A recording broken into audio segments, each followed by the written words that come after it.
Hello and good afternoon to Friday's Table Talk. It's good to gather again. I'm Alison Soughton, the Team Vicar in Melksham Team Ministry.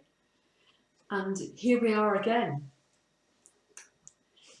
Today I was thinking about what it's like to be okay and what it's like to be not okay in the midst of crisis. In Britain, we're very good at having a stiff upper lip. That sort of, yes, we are very stoic, we're going to carry on, we're fighting our way through this and try to be as upbeat as humanly possible. And, there's something to be said for that kind of determination, which is a good characteristic. But we do have to be careful that that good characteristic doesn't lead us into a bad place, a place where actually we're afraid to look at how it is that we really feel. So maybe you might have woken up today and felt like, I'm not okay today. I really don't feel happy, smiley.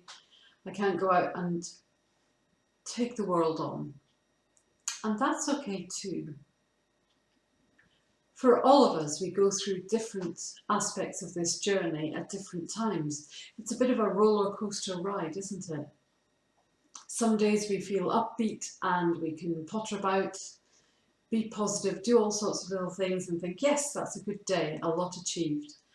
Other days we can feel overwhelmed by what's going on around us.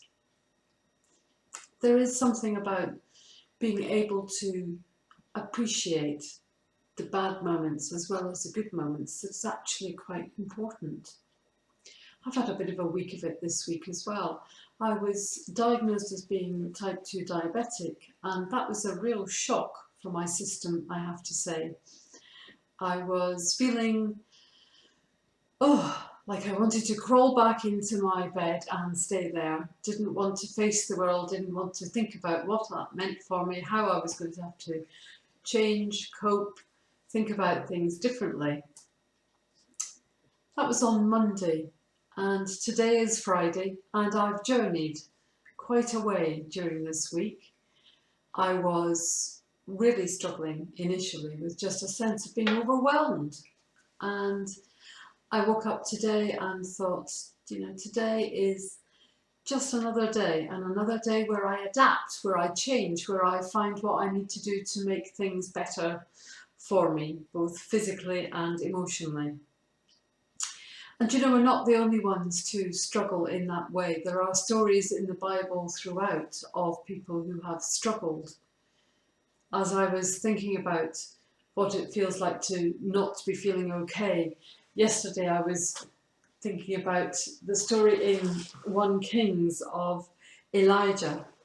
And Elijah was fairly on it most of the time, knew exactly what he was doing, very relied on God, but very self-reliant too. He knew when things were needing to be done and made them happen.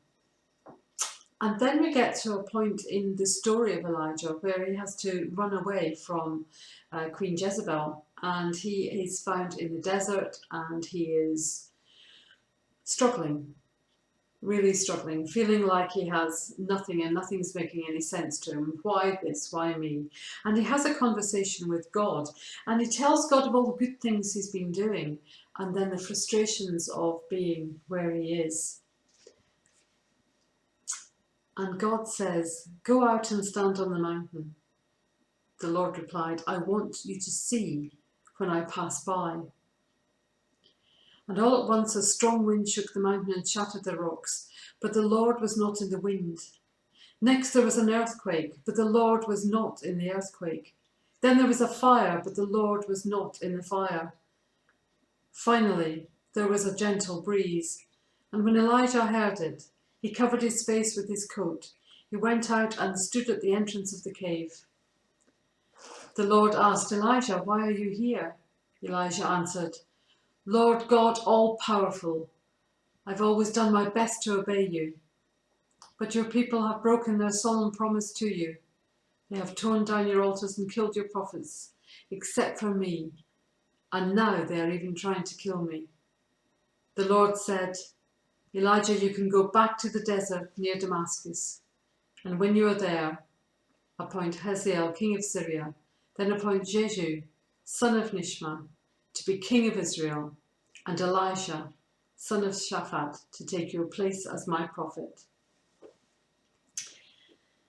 Elijah had been in the midst of busyness, chaos, thinking God was in all those busy places, in the storms, in the earthquake, in the noise, the shebang.